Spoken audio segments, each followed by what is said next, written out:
But one more right now. Alcoa is what we're talking about. The share's down about 4%. It's actually not down nearly as much as it was in pre-market trading.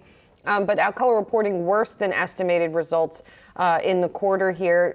Adjusted EBITDA down 71% here and coming in below estimates. As we talk about lower demand for certain things, Alcoa certainly seems to be falling into that category here. And we've also talked a lot about, by the way, a rollover in certain commodity prices, right? That's something that we talked about recently with the likes of Cathie Wood, for example. And here's an area where there is perhaps some of that pain being felt. Yeah, another forward-looking company, just like we talked about with Knight. And I'm looking at this stat right now in terms of production for Alcoa. They produced 497,000 metric tons of aluminum in the quarter.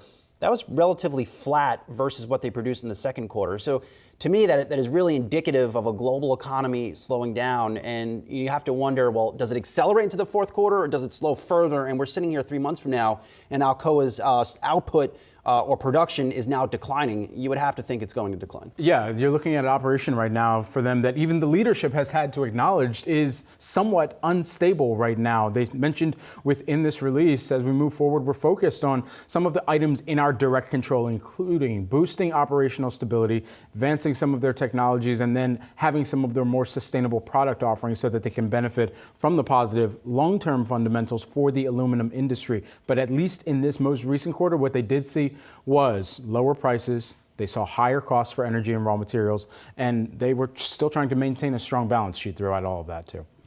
Not easy. Not easy to do. But they get paid very well. They get paid very well to navigate these challenges, Julie. If they get paid in stock, then they get paid a little less right now. They're all still getting bonuses. Yes, it's true. Good point.